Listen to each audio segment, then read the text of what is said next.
The Dog and Deuce Show is produced by Dymar Productions in association with Studio B Productions. Welcome to Utah's longest-running sports podcast. This is Dog and Deuce. Every week, we are right here to take a deep dive into the Utah Jazz, the Utes, Cougars, Aggies, and everything going on in between. The Jazz blew it again after going up 2-0 in their series against the Clippers. Quin Snyder's team has lost 3 in a row. Is the series over? We'll talk about it. Plus, a public apology to Dominique Hatfield. Yep, we got all that and a whole lot more coming your way on Dog and Deuce number 372.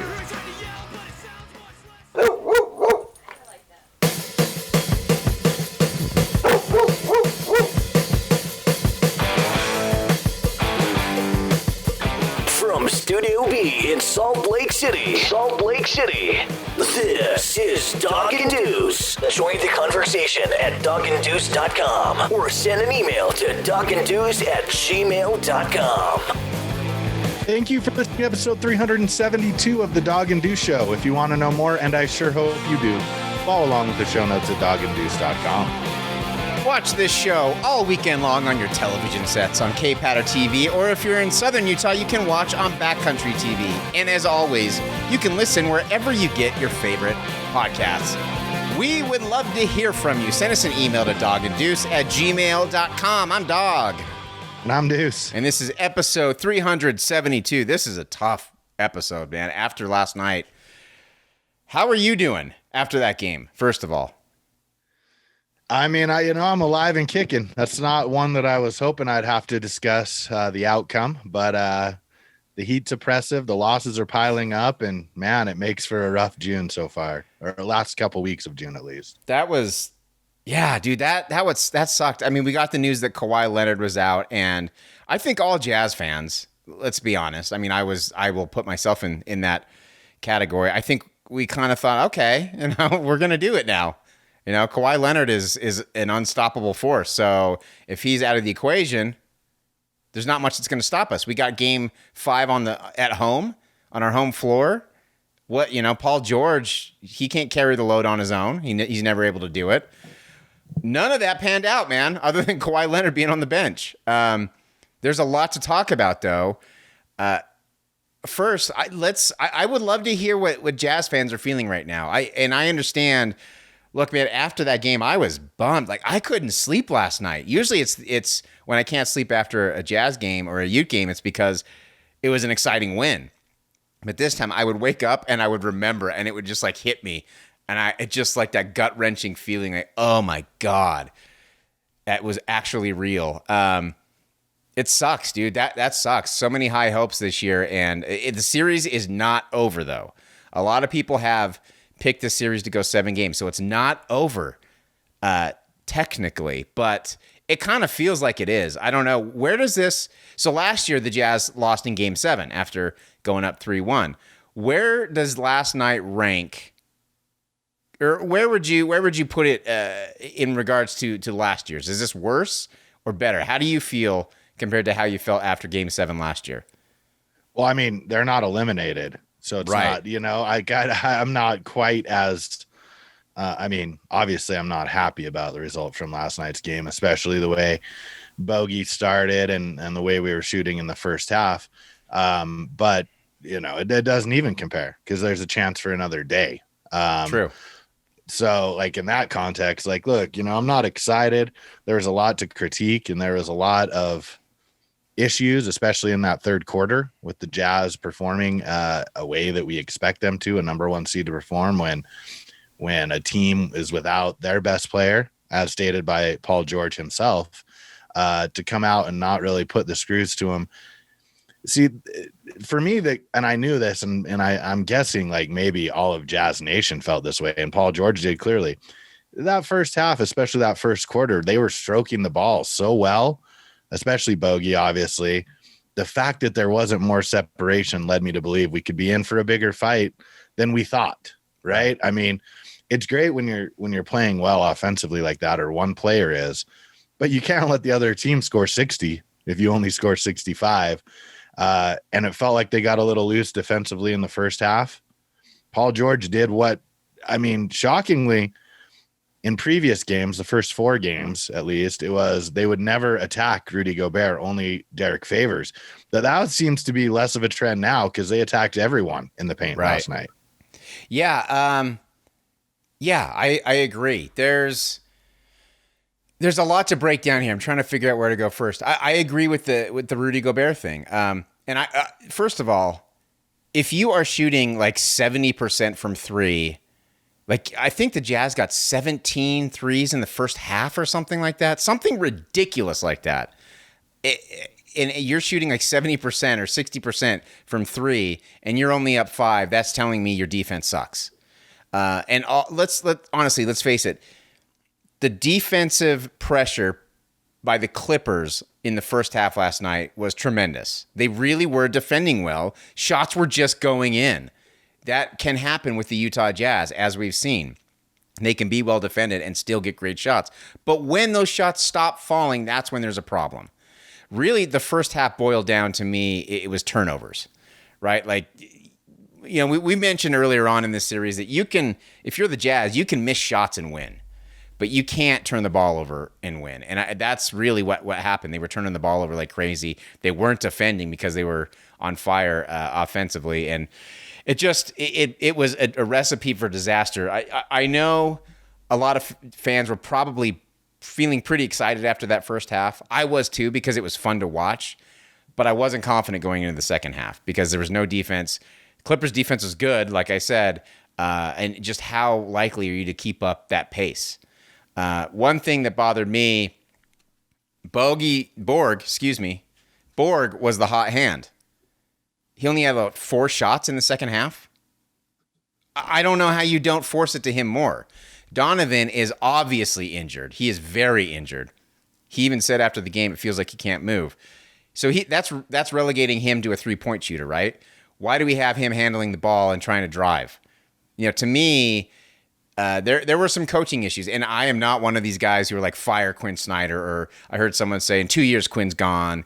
I don't agree with any of that, but I will say Ty Lue, as much as we criticized him before, it feels like we're watching him grow up in these playoffs. He is actually adjusted and coached a hell of a series so far. So there's some issues we got to get taken care of. But even if we are able to get some of those issues fixed, how confident are you with a Mike Conley who is kind of in and out of the lineup because of that hamstring, and a Donovan Mitchell who obviously can't do what he normally does? How confident, even if we get past the Clippers, are you of going deep? Well, I mean, look, I try not to look too far ahead. We got a big game 6 in front of us tomorrow, and that's really all that matters, right? You're dodging the question. Well, I mean, I'm not like, I had the Jazz in 7 in this series. True. And so, you know, I mean, my confidence is what it is. We'll see. You know, Chris Paul, that yesterday was a big story in the NBA with Kawhi Leonard, Chris Paul, et cetera, coming down. And you're right. I mean, I need to harken back. We were going to try to record on Wednesday, but life got in the way. I want to say, like, I would have pulled. Here's my coaching issues. I would have pulled Donovan Mitchell in game 4, but I respect the hell out of his courage and guts and intensity to play through it. I personally think that's more of a coaching mistake that Quin made than anything in game 5. And the simple matter of the fact of the matter is, to me, is you don't have anyone other than Donovan Mitchell who can run that pick and roll effectively and break down the defense. And he can't do it now. So, I mean, you can't coach what you don't have. Well, what about Joe Ingles running the pick and roll? You don't feel comfortable in him? I don't think it'll get you. I think what it will get you there is equivalent or probably less than what Donovan Mitchell is getting you. Okay. I mean, he's just not quick enough. You know, like, I love Joe Ingles and love what he brings to the table, but you got to be honest about his skill set. I mean, his drives are normally slow moving drives, and where he, you know, lobs it or does that left-handed running layup, and sure, he'll find spots for that. But as far as an every time down the floor situation, I think it's going to be way less productive than what Donovan Mitchell gives you. But having said that, Donovan, and they know it, right? They know that Donovan can't beat them in the ways he typically could. And so it makes your defense a lot easier to play. True. What do you think about so I went back and forth. So at first I was thinking, well, the Clippers defense, they're a good defensive team, but that's not really what's giving us trouble. What's giving us trouble is our defense. But then I'm starting to think about it. Our defense is giving us trouble. Don't get me wrong.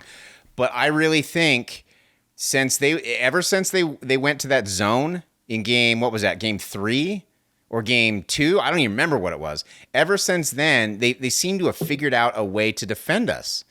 And rather than try and scheme around that, it seems like we're just trying to do the same old thing over and over again, which is give the ball to Donovan. The double team comes up, and then we struggle to move the ball around like we have been all year, which is crazy because they're so quick and they're such a good defensive team. They're shutting it down.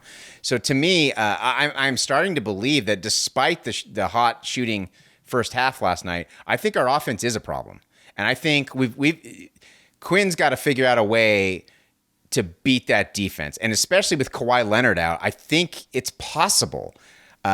You're not gonna beat him on every play, but I really think that we can get more open looks. We don't have to settle on prayer shots nearly as often. So I don't know, man. Like I just think adjustments have to be made, and I think I don't know why they're not. It feels a little Jerry Sloan-esque because Jerry was just so confident in his system that, come rain, shine, snow, sleet, whatever, he's running that system. And it worked, obviously. Something, I don't know if it's just the matchups or what it is, but something's not right in our offensive system right now. We got to figure it out. I mean, look, like I'll give Ty Lue his due, running a double team, a trap double team at Donovan Mitchell, whoever's holding the ball. The zone, here it was. They need to be aggressive. And I'm not talking aggressive in three-point shooting. We obviously know the Jazz can do that. But when Donovan throws that first pass out of the trap, make a move to the hoop. Make Rudy Gobert an option. You're already playing, 4-on-3. And they're not going to leave certain people, whether it's Bogey, especially Bogey last game, right? So make a run to the hoop. Don't always assume that I know. And look, this is more of a Jazz principle now than I think like an offensive scheme, although it's obviously our offensive scheme to shoot 3-pointers. But at times you got to draw the defense and give Rudy his due, or just, get to the line. Even though we shot more free throws, it really was an issue of turning the ball over, in my opinion, in that third quarter, just like an insurmountable amount, right? Where shooting goes cold, you don't get attempts, and the game's in a totally different area. I'm not sure, given who we have, what coaching maneuvers you can make other than to tell them to take it to the rack. And hopefully it'll stop it. The idea of that is that it will stop it. The idea isn't, necessarily that it's going to be super productive. It's that it will stop the double teams because you're getting necessarily, a 4-on-3 matchup, if you will. Yeah. Yeah. I understand. I'm coming around to the idea that it's a 3-year layup. That's the philosophy of the Jazz. I'm coming around to being so heavily reliant on the 3. I'm still kind of an old school guy, so it's taking me a while. But when it works, it's beautiful. It's wonderful, and it's awesome. But you really got to figure out a way to get the ball inside. I agree, and I don't think the answer is having Borg try and post up every time, because the more he dribbles, the more nervous I get, man, because he's so prone to turnovers. And if he tries to pass it out of there, he's going to turn it over. It's got to be a very exact type of play for him to do it. But once he's free down there, he's outstanding. He's great. You can't stop him. But it's just getting in that position is too tricky. So you got to have more options. You got to have guys who can cut and get to the basket. I agree, man. I don't know. Also, you can't allow Rudy to dribble the ball. If you pass it to him, it's got to be a lob, or it's got to be in a place where he can get an easy dunk. Because once he puts that ball on the floor, it's a turnover every time. So, and what I don't understand is, why isn't Joe Ingles receiving that one, right? Like, if they're going to come trap, he receives that pass and then goes into a pseudo pick and roll where he's making Rudy's defender choose. I'm going to make this little 10-footer, or Rudy Gobert is going to get a dunk. Right. Your choice, man. You Right. know, I don't, you know, I think Joe can shoot a pretty high percentage at that shot. And if then they rotate, then you throw it to Borg. Right. You know, I mean, there is some confusion. It's caught us off guard, which is certainly alarming because it's not new as in game 5 new. Right. But I mean, the solutions are there.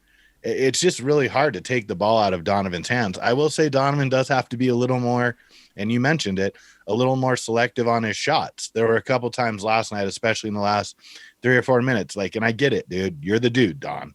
No, there's no question, right? You're the alpha male on this team. You're the one. But last night you were struggling, and you made the most of it. And you had Borg over there who was shooting 50%. Think you should have got a look a couple more times down the stretch. That's just my opinion. Agreed. You know, you live with it. Donovan Mitchell is a pretty damn good player. You live with it, and hopefully he learns in game 6. Well, there's 2 aspects to that. So first of all, those are shots Donovan's been making, you know, like that. And so I kind of understand why, but he's hobbled, you know, he's not going to have the same elevation, the same release. Like there's just no way the mechanics of the shot are going to be the same as when he's fully healthy. And also Borg is clutch. How many game winners has he hit? You know, like that's the guy you want shooting the ball. And I know he took one and missed one, but keep giving it to him, man. I'll tell you, he can get his own shot from beyond the arc. That's the thing. He can get his own shot in the post as well, but it just takes too much dribbling, which leads to a turnover half the time.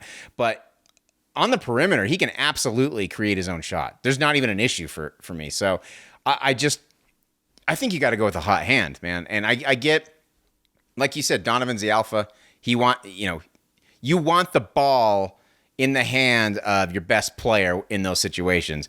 But there were many times Michael Jordan deferred, you know, like there are times when Kobe Bryant deferred. Like there are times you have to do that. And this is a perfect example of that. And it's just growing, man. He's still 24 years old. And I think this is growing pains. And if this series truly is over, which it's not yet technically, but if it is, I think this is another step forward, you know? So we'll see what happens.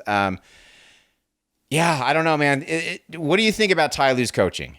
Because last week, I can't remember if you were saying it, but I was saying, you know, I don't understand what the hell he's doing half the time because he's changing the lineup so much, but he's willing to make adjustments and almost to a detriment at times, but it's proving very effective. And I'm starting to think I was probably wrong in my assessment of him because he's clearly out coaching Quinn right now, which is not something I would ever think to say. But what's your impression of Ty Lue in his coaching in the series so far?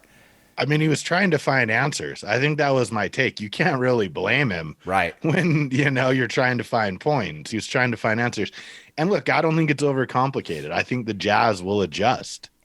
You know, I don't, in my opinion, I don't think he's out coaching Quin Snyder as much as the rest of Jazz Nation thinks. I think that when put in the position, the Jazz role players, even at home, you know, that's the famous thing. At home, they're coming home. The role players are going to step up. Well, Borg did, but I wouldn't say Joe Ingles played particularly great last night. If you really want to be critical of people, and you know, Clarkson was all right, but not super efficient. 15 points on 5 of 12, 4 of 9. He played well. It just didn't seem like the ball was landing in the right person's hands when we needed it to. It was in the first 2 quarters, and we were ahead. At the end, in the third and fourth quarters, obviously turnovers hurt. The defensive pressure was upped by the Clippers, and we struggled to get anything offensively, and then we shot terrible. And then we turned the ball over to add to it. But those are just playoff pressures. Like, I really don't think, I don't see, and maybe I'm not well-versed enough, anything too monumental strategically that you know, a really good NBA player shouldn't be able to overcome. Like, I mean, this is a trap. You're trapping the man with the ball. Like, you know, you throw it to the other guy, he runs, he dribbles, make him make a choice, and then you make a pass or you take a shot. Like, sometimes they go, sometimes they don't. I get the idea of some people being a little frustrated with Quinn's rotations and being so strict with them. And I don't really understand that necessarily. I don't understand why he's being so strict with him when it's not working. But he is. And would I like to see a change with that? Maybe. but maybe he assumes that the change will be worse. I have to rely on him knowing more than me in some regard. And that's one thing people need to understand is he's around this team all the time. Right. You know, and so I'm thinking if he thinks that sticking with the rotation will allow us to win games, then there must be a reason he's not. Look, Niang is struggling and he's getting less minutes. To be honest, we have 3 role players who we kind of expect to contribute: Clarkson, Favors, and Niang right now. And 2 of them aren't really performing at a level that's going to allow us to win the series. And if that doesn't change, it won't matter how good of a coach you are. Right. Yeah, I agree. Niang, Favors need to step up and be even a threat. I mean, 0 shots for Derek Favors, 2 for Niang. Niang probably shouldn't see the floor, but you got to have the minutes. But here's the problem with Niang. I agree. He's been struggling. I don't want him on the floor. Who's our alternative? You know? I think I said like Ilyasova should get some minutes. Here's the thing, man. Why? He really should. And I've seen a lot of people talking about Ilyasova. What is the infatuation with him? Because I sure during the season, I sure didn't see anything special about him. He can hit a 3. No, it's not special. It's about who I think he can be as good defensively and present at least a reasonable option if you're going to maintain your 3 and layup moniker, right? Like, do I think it's like great? Am I stoked? Am I being like, this is a savior for the situation we have? No, but I'd give him a run. I don't know that he can do any worse than Yang. Good point. I mean, that's a good point. But again, so if this is what they're talking, like if this is what he's talking about, if this is what people are talking about with their rotations, and it's involving Yang and Favors, then like, yeah, I get that. Like I'm in favor of trying something different, even if it's for a few minutes. And last night probably would have been the game I would have tried it. Yeah, that would have been a time to do it. I don't know if you can try it in game 6 with everything on the line. It's win or go home, man. Yeah, I don't know. Again, I'm going to defer to Quinn a little bit because he's around this team all the time, and maybe he sees stuff in practice and he just doesn't think Ilyasova's ready. I don't know, but I literally had a guy on my timeline call Quin Snyder an idiot, which is, I mean, Quin Snyder has multiple degrees. He's played he's coached everywhere. He played at Duke. He's anything but an idiot. So that's a terrible, terrible take. I have to defer to him a little bit because he knows this team better than anybody. I got to say, I think he got the message about playing Rudy more because last night Rudy had 41 minutes. So calm down there. I think he got the message. I think he understands that it's time. Let's talk about Mike Conley a little bit because I think the Jazz did the smart thing yesterday before the game. It was announced Conley's going to be out again.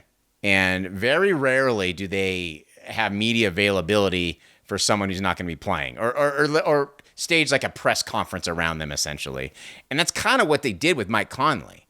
They brought him out with the press and I think it was really smart because I think the fans, and this is how fans are. And again, it's not just Jazz fans, okay?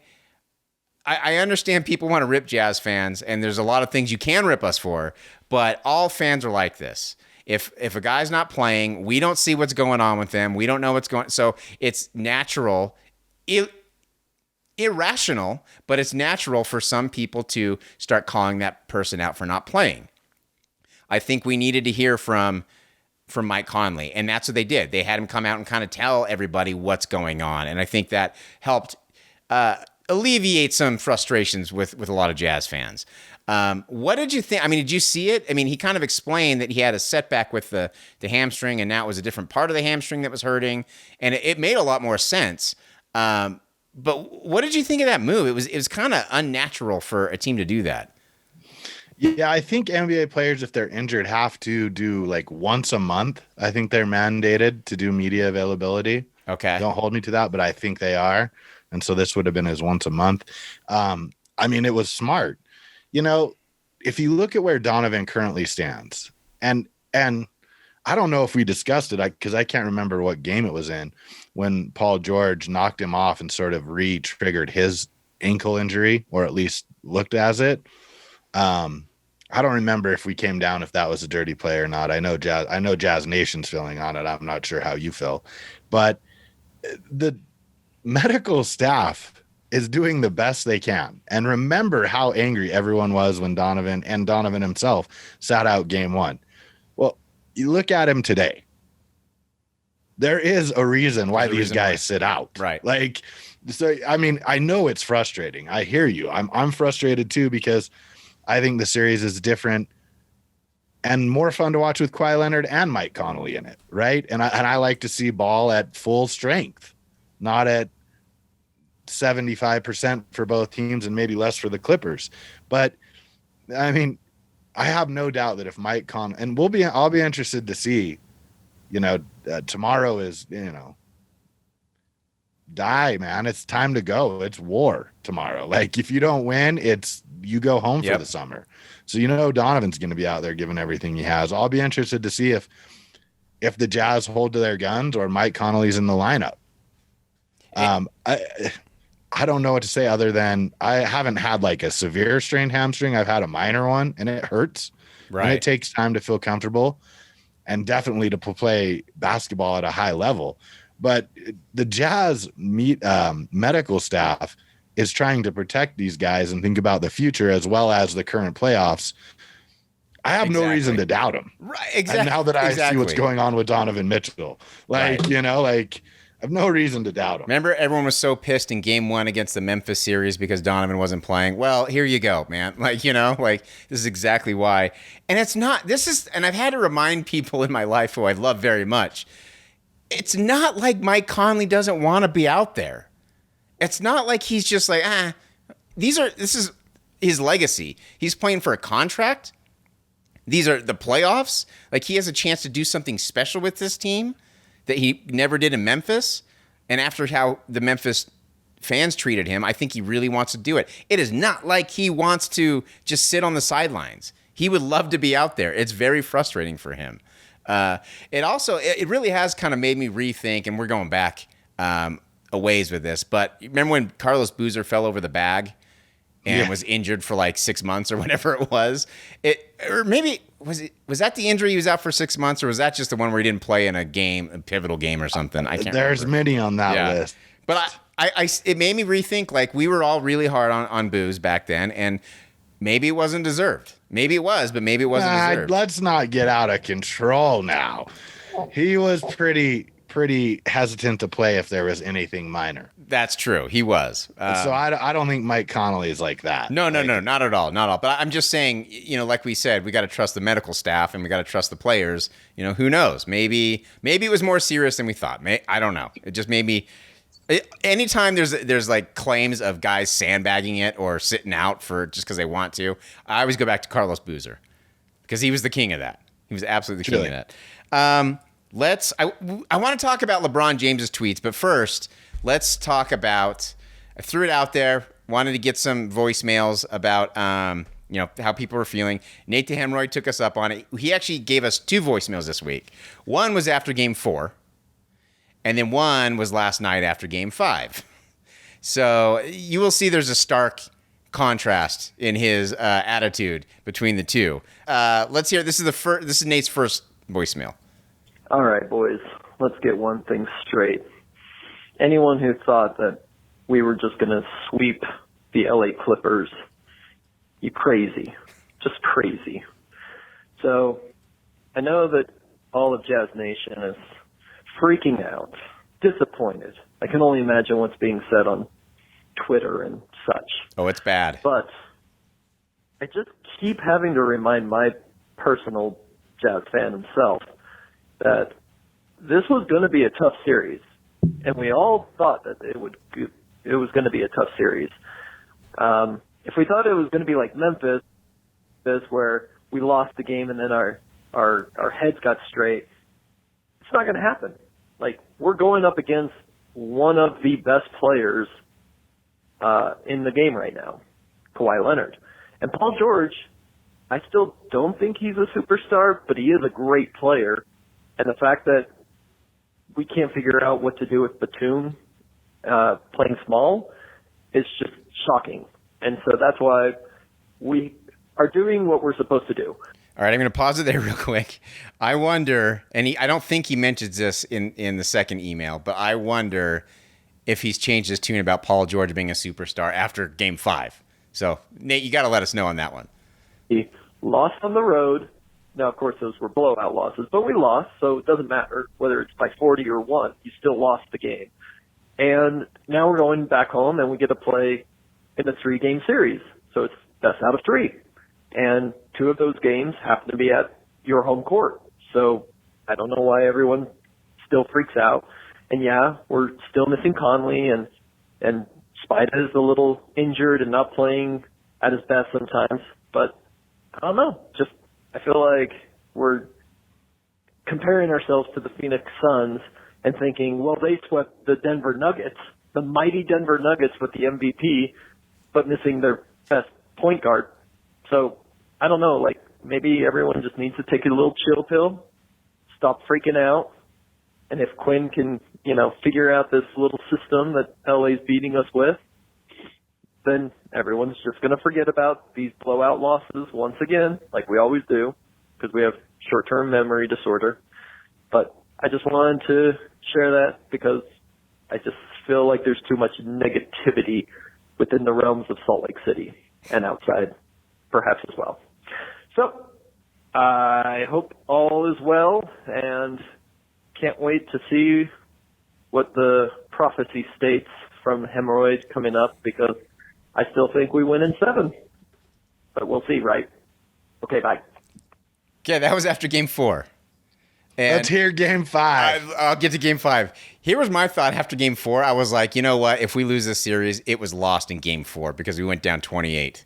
And that's tough. But he was still positive, man, which is crazy because that was a shellacking. He also, I think he had a hockey game, so I'm not even sure he watched all the Game 4, or he might be speaking differently. But here is his voicemail after Game 5. Well, I was completely wrong, and I just wanted to be the first to say it, because wow, that was really bad. So here's hoping that we win 2 in a row against the team who's beaten us 3 in a row and showed that they are way more dominant than we are. But hey, weirder things have happened. I mean, I can't think of an example, but yeah, weirder things have happened. So guess this might be the end of the hemorrhoid on Jazz Talk. Or who knows, maybe a miracle can happen. Ta-ta for now. That's a totally different hemorrhoid speaking right there. Wow. Totally different.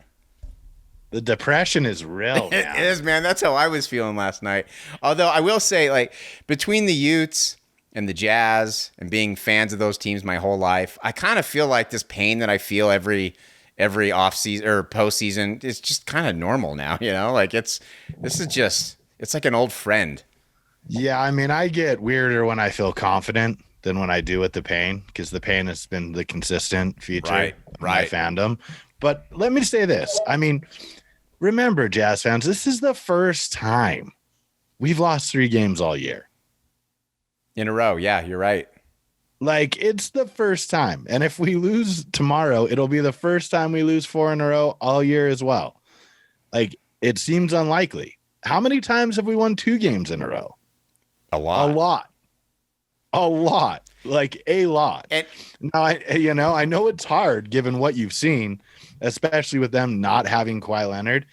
And am I optimistic? No, I'm never optimistic. That is not okay. James is never optimistic. Out by now, then you really haven't been listening to anything I've said. I'm not an optimist by nature, but. And I wonder if you think this plays into it a little. In Game 5, I feel like, and I wish I kept more prolific notes, but it feels like when the Jazz start out shooting like that they're almost always liable to giving up leads or struggling in the second half because it's so easy in the first half. I thought, and I want to give Kenny Smith from TNT. I thought he did a really good job last night of explaining how when it's going easy, how easy it is. And then when it goes back to quote unquote normal, not so easy, how you get stuck and not being able to make the play that is necessary. And I felt like the Jazz, he was totally right. We're stuck. Agreed. When it wasn't going easy, especially in that third quarter, they found it difficult to facilitate any kind of offensive production, right? Because it wasn't going smooth. In the first two quarters, it was pretty smooth. Whether or not there was a defender in your face or not, ball was going in. And then when it didn't, they looked a little shell-shocked, if you will, in that third quarter when it didn't go in. And instead of, making the next play, they just went with the same play, and it resulted in, a deficit they couldn't overcome. Yeah, no, I thought actually everybody on TNT last night did a great job. I hate to say it, but Shaq at halftime said, if I'm the Clippers, I feel really good because there's no way the Jazz will keep shooting like this and you're only down 5. And he was absolutely right. And another thing that I thought was fantastic was at halftime, Kenny was breaking down Paul George. And he said the reason why Paul George is having this monster game is because he's getting to the rim. He's driving. The key for game 6, you got to relegate him to a jump shooter. You got to, because I think if he misses a couple, I mean, how is he going to respond to being the only guy, essentially, the only superstar in a closeout game? He's had some issues in the past, mentally trying to overcome the hump. Maybe it gets in his head. You never know. I mean, if there is a guy to do it, it's him. Obviously, though, Donovan Mitchell's a concern, his health, and Mike Conley's a concern. So it's going to be a battle, man. Like you said, it's going to war. And you're right. Like, look, and I don't know if all these people are talking about Quin strategizing, not putting Rudy Gobert in space because they're playing so small. I don't know what that is, but there's no other option. Because when they go small, Derek Favors isn't doing any better. And in fact, he's getting taken up more at the rim, unfortunately. So I don't know. I don't know what they want. And you hit on it. You're absolutely right. Like, no matter what, here's the thing. I looked over Paul George stats. He shoots 9 or 10 threes a night. And I don't know how they are divvied out. And I'm sure the Jazz stat people are far superior to this than me, so I won't even try. I don't know if there's a quarter by quarter breakdown. If it's like in the first quarter, he's shooting more threes, in the second, third, whatever it is, you need to figure it out and have a little better game plan. Making Paul George a 3-point shooter is the key, right? Now, Reggie Jackson, can he do that again in a closeout game? I don't know. Can Morris Sr. do that in a closeout game? I don't know. But the key, I think you're right, is to make Paul George a perimeter player. The question is, he has so much confidence now. How difficult and how many fouls will that take? We'll see. And also, will they correctly or consistently call flagrant fouls the same? Yeah, that was bogus. It's absurd. That's insane. That was insane. Real quick, let's just I want to talk about LeBron James's tweet. He called out the league, and I'll just read his tweet. And everyone knows how great I am at reading on the air, so forgive me if I screw it up.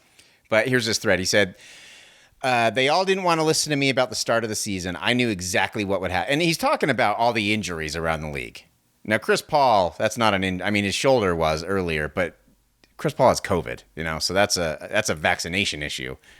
I only wanted to protect the well-being of the players, which ultimately is the product and benefit of our game. The injuries isn't just part of the game. It's a lack of pure rim rest before starting back up. 8, possibly 9 All-Stars have missed playoff games, most in league history. This is the best time of the year for our league, and fans missing a ton of our favorite players. Sorry, that was poorly written. It's insane. If there's one person that knows about the body and how it works all year round, it's me. All caps, me. I speak for the health of the players, and I hate to see this many injuries this time of the year. Sorry, fans. Wish you guys were seeing all of your favorite guys right now. And I'm not a player. I'm not a physician. I'm not qualified to speak on this. But just as a complete outsider, a complete know-nothing, I'm sure that starting the season early has has contributed to some of these issues. I'm sure. I mean, LeBron James knows way more about being basketball ready than I ever will. But I also got to think part of it is how condensed the series are. Like playing every other day, I got to think that plays a part. And to me, just as an outsider, it seems like that would be a bigger issue. So I don't know why, and he's not speaking about it because he's not playing right now, but he might be if he was playing right now. So I don't know. What were your thoughts on I know a lot of people are claiming he just wants attention and this is what he does because he's not in the playoffs, but I don't think you can just dismiss it that easily. Yeah, I mean, I think that probably certainly played a role. But I mean, look, I don't think Kyrie Irving's injury has anything to do with him playing a game. Like he just came down on someone's foot. I'm not sure about Kawhi Leonard's. I mean, Paul George was sustained in a game with some heavy contact. So I'm not sure if those don't happen if they've played a more spread out schedule. But so I can't completely dismiss it. I mean, I don't think was Anthony Davis's injury because he played too much or because he just got injured. It's hard to really know, and it's a fine line to walk. I know where he's coming from, and the injuries are piling up, right? From, pretty substantial stars. Whether it's Harden, Kyrie, Kawhi, I mean, throw Donovan in there as well, and Mike Conley. So it's fine. He can have that opinion. I'm not sure how many of them could directly be related to no rest because a lot of them are sprained ankles and torn ACLs, and maybe that is the case. It doesn't really bother me. He's free to have it. I'd say a few of them, though, would have happened regardless. But this is the situation where they found themselves, Right. I mean, they played 10 less games. Maybe it should have been 20. The NBA PA had a role in that as well, I would imagine, or I don't remember the negotiations, how they went. They did. And it's unfortunate, but it is what it is. I don't know what to say more than that. We can't stop playing now, and give everyone some rest. Exactly. So that's great. You are very smart, and hopefully we can get back to a normal schedule next year. Well, and the good news for LeBron is he's going to have an extra long off season. Yeah, that he is done. Who's playing on the Olympic team? Oh, good question. I don't know. I don't even know that for basketball. But here's my question to you before we move on to anything else. Who has a better chance, the higher seed, of winning their series? The Sixers or the Jazz? What's your level of faith? Both superstars are dinged up. Mike Conley could come back. We don't know. Ben Simmons is a shell of himself. Psychologically struggling from the free throw line and everywhere else on the court. I'm going to say the Sixers. Wow. Because, and it is because we don't know Mike Conley's status and we don't know Donovan's status. And that's why. But it's not by much, it's pretty close. But I would say the Sixers probably have a better chance of winning that series. What about you?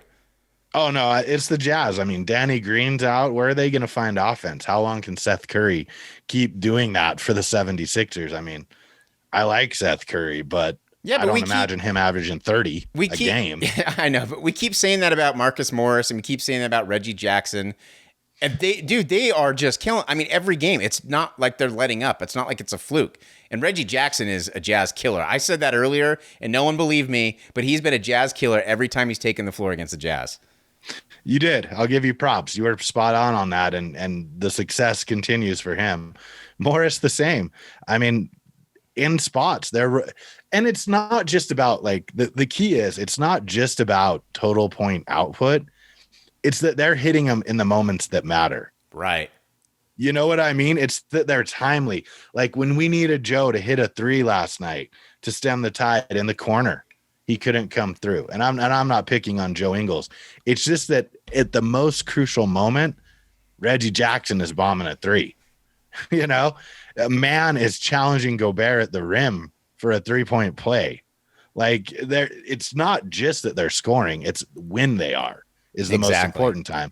Theoretically, if Paul George aren't taking those shots, then the Jazz defense has probably done a decent job because you don't want your superstar taking it. They're just making them. Right. So I don't know if that means you need to, body up a little more on those two guys. The problem is Rudy's in space a lot over in that corner when they swing the ball. It's tough. That's really tough for him to do. Jazz in 7. Let's do it. Jazz in 7. Jazz in 7. I actually, through our discussion, I actually feel a little bit more positive than I did coming into the show today. Just a little bit. Not a whole lot more, but a little bit. I feel like there's a little bit of hope. Thanks, James. Gonna sleep tonight. Dude, look at you, James. Like, I gotta say, like, the past couple months with the Jazz, you really have been a beacon of positivity, which is not usually your speed with the Jazz. Usually you're kind of the opposite. So I thank you. I appreciate it. You're good for my mental health, buddy. That's good. I'm glad I can help someone. Yeah. Because I'm failing everyone else. So okay. This is something we've never done before. But this is something that I think needs to be done. So this morning I woke up. I didn't sleep much, like I said, because Jazz game. I was having nightmares about the Jazz game. And I woke up to a direct message from none other than Ute great, Dominique Hatfield.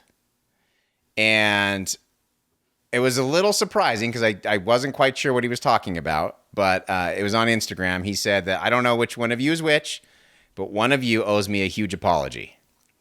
And I had no idea what he was talking about. So I had to go back to through our past episodes, and I looked at our YouTube channel. Years ago, we tried to make a push on YouTube, but it just kind of fell off and we stopped. So we started just recently redoing the YouTube thing.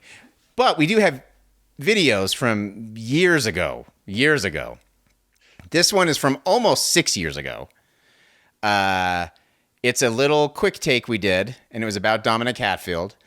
And it was about how he had that bogus armed robbery charge. It was totally a lie and didn't happen.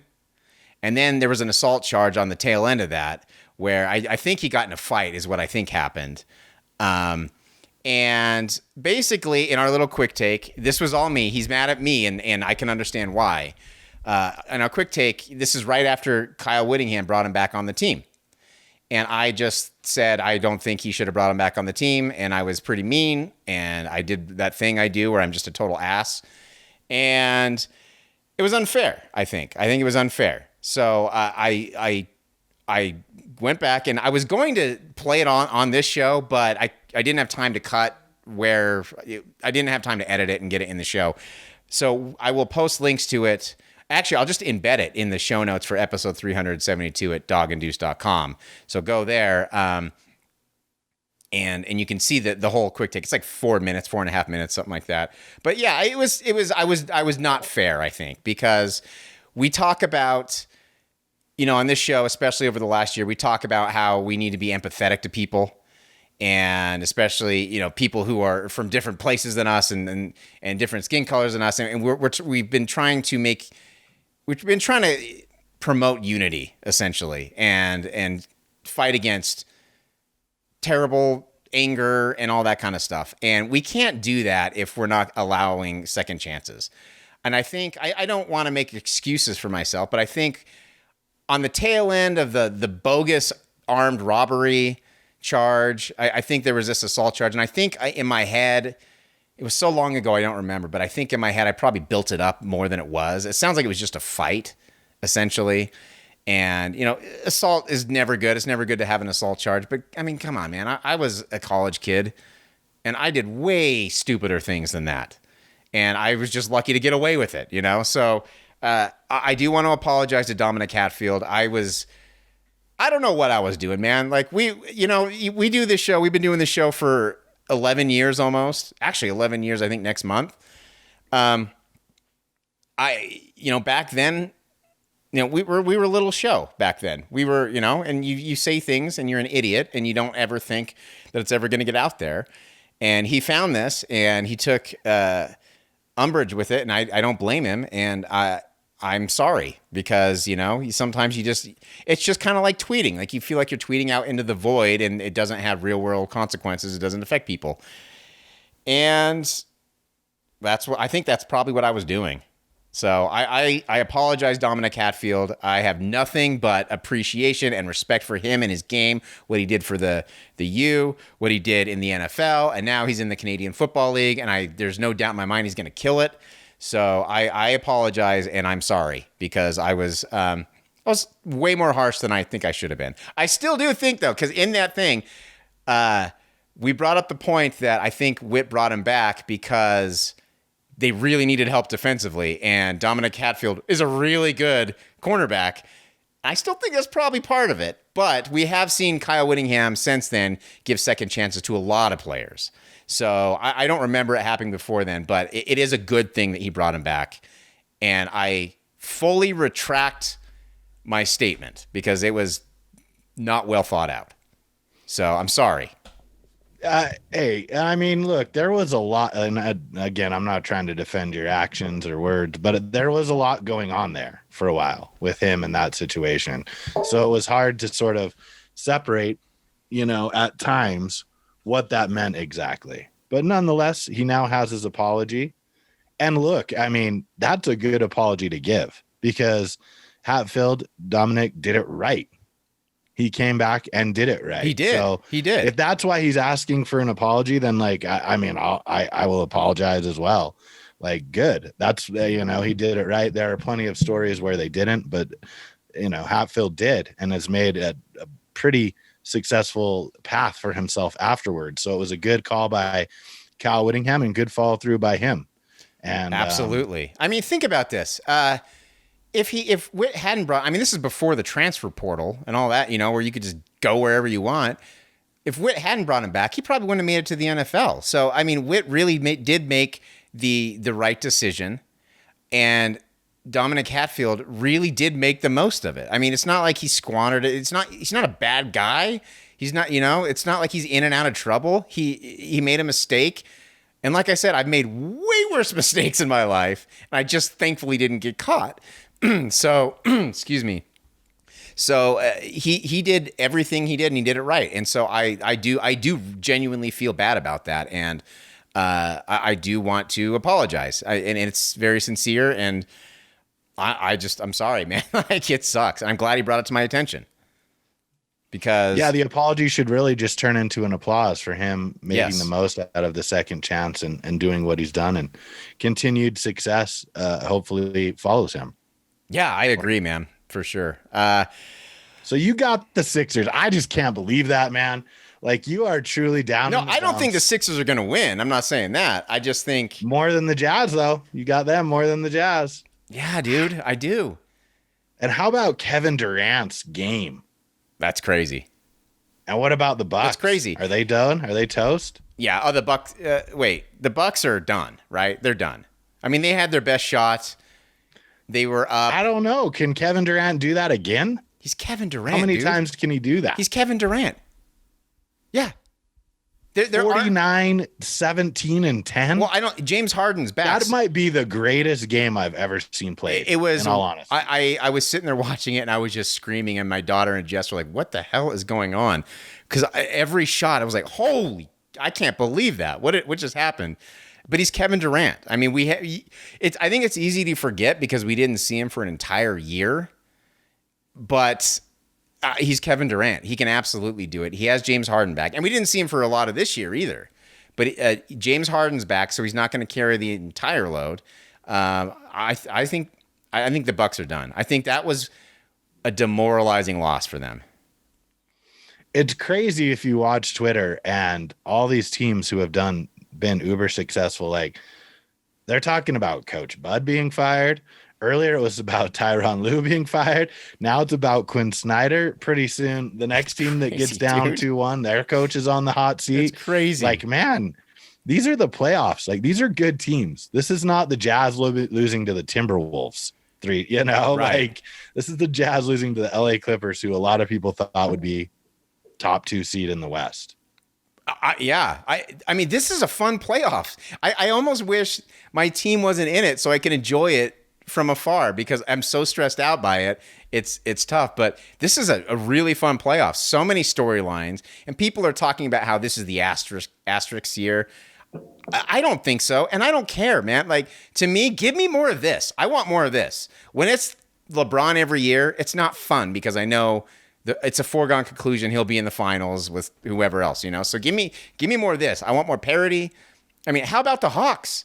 How about the freaking Hawks? What the hell, man? They were down by 26. Yeah. And they just caught fire.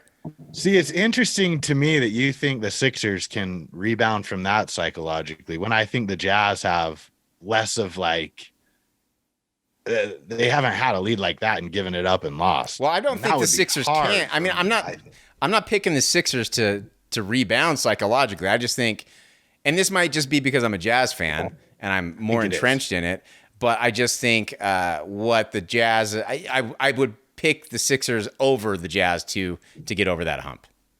I still think I don't think either are going to do it, to be honest with you. I hate to say it. Sorry, I hear man. you. I mean, it's hard. I got the Jazz in 7, Sixers in 7, baby. Let's go. Well, do you see AI? It kind of breaks my heart that AI, I forgot that he was a 76er. Yeah. Because this team, I don't like this team. I love that AI team, but I'm not a big fan of this team. Truly. At all. So you got the Jazz in 7. You got the Sixers in 7. What about, do you think the Bucks are done? I don't think the Bucks are done. You don't? I think the Bucks are going to win that series. So you got the Bucks in 7. Absolutely. You got all 3 current series going 7 games. Yes, sir. Should be a fun weekend. Yeah, dude, if it goes to a game 7 in Brooklyn, Kevin Durant, James Harden, you're going to go with the Bucks? Yeah. That's crazy, man. All right. I mean, Kevin Durant is the best player in the world right now who's still playing. I don't see how that, I mean, yeah, I do. And he's won titles. Extremely limited. True. Did you see that game? Yeah. Like he was extremely limited, and they're right. I mean, that's an easy defensive strategy is makes James Harden beat you. True. Which sounds crazy. I know. But I'm not, I mean, and we'll see how, he looks tonight, but I'm not sure he has it in him. Not because he's not skilled enough. It just looks like he is truly hobbled. Well, we've seen James Harden disappear in closeout games. But Kevin Durant, though, dude, that guy, he's so good. He's a walking shot, made shot, a walking bucket. It's crazy, and he can score anywhere too. It's insane. He's like a skinny LeBron. I don't even want to compare him to that because LeBron's better than anybody. But seriously, it's crazy. All right, that's gonna do it. Episode 372 is a heavy show, man. What a heavy show. But at least it's sports and not more injustice going on in the world. Because last summer we had really heavy shows. Keep your heads up, Jazz fans. Hopefully James brought you a lot of positivity. You think you did it, James? You think you talked some people? I doubt it. I mean, I feel the apprehension. I understand. It's there. I mean, you're right. We'll see the role players. It all comes down to the role players, man. Make PG3 a 3-point shooter. 13, I guess. PG-13 a 3-point shooter. You got it. That's all you got to do. Win or lose, we'll be back next week to talk about what happened, and if anything happens, we'll pop up with a quick cast too. All right, that's going to do it. We will talk to you next week. We want to hear what you think of the show and anything going on in the world of sports, so send us an email to doganddeuce@gmail.com. I'm Dog. And I'm Deuce. And we will talk to you next week. Thanks for making us a part of your day.